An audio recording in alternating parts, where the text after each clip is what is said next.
I have an old 96 Ford E350 XLT, like this guy in the corner, except not so shiny, which, aside from all the typical Ford leaks, breakdowns, and 350,000 kilometers of rust, is a great piece of design for hauling people, trailers, and 12-foot sheets of drywall. One of the fairly common breakdowns is a Smog pump. This pump is driven by the serpentine belt, which is also connected to the power steering pump, AC compressor, main crankshaft, alternator, etc. So when it seizes, a lot of stuff starts going wrong. Firstly, the belt will start screaming all the time until it breaks. Then, once it's broken, your alternator isn't turning, so your battery dies. Your power steering doesn't work, which makes it more difficult to drive than if you had no power steering to begin with, and it just keeps going from there.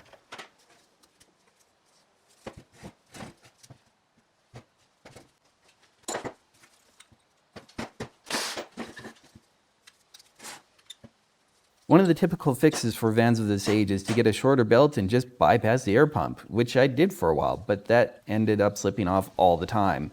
Then, as that belt got slightly stretched, the alternator was spinning too slowly and my battery started dying. I had to boost it every time I wanted to drive.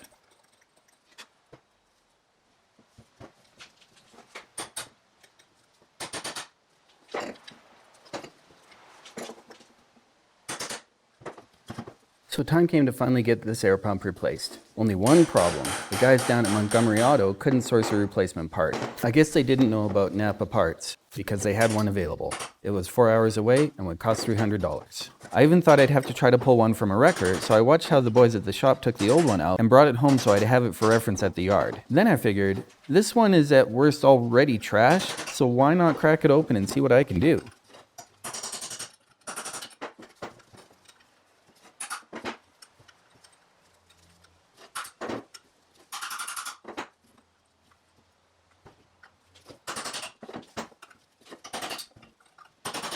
After loosening the bolts by hand, I used an impact driver to remove them. I tried using an old wood splitting trick of letting the weight of the piece do the work and dropping it onto a 4x4, but that didn't get me anywhere, so I moved on to just hammering at it. Ouch.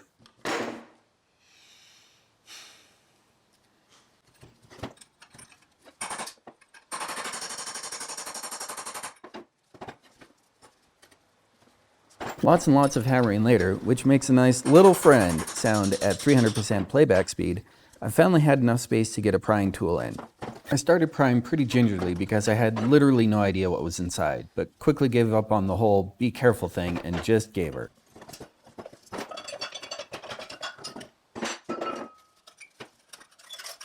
The back came off and dropped out most of the problem. If anyone knows what this little strip of metal might be, hit me up. I really have no idea.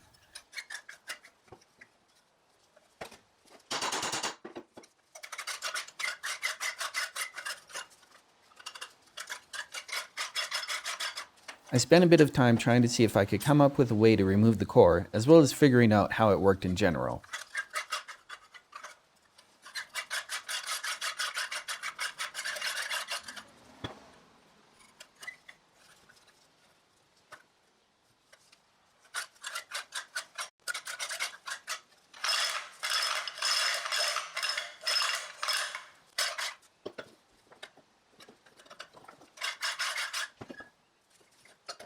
Putting the back on again showed that the little strip of metal that fell out wasn't the only problem. I had to do more.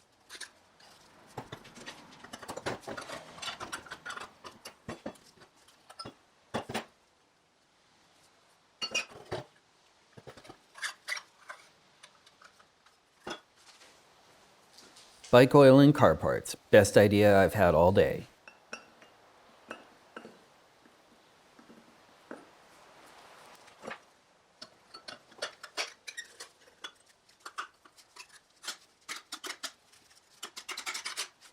Still not good enough. Keep going.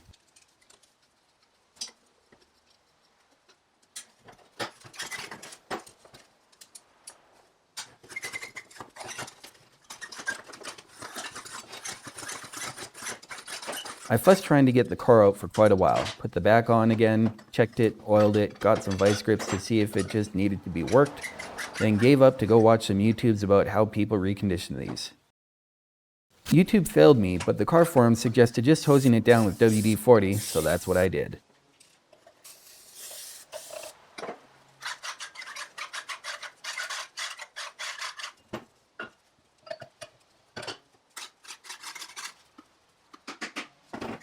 Now it turns with the back on, and even starts to sound like something that's moving air.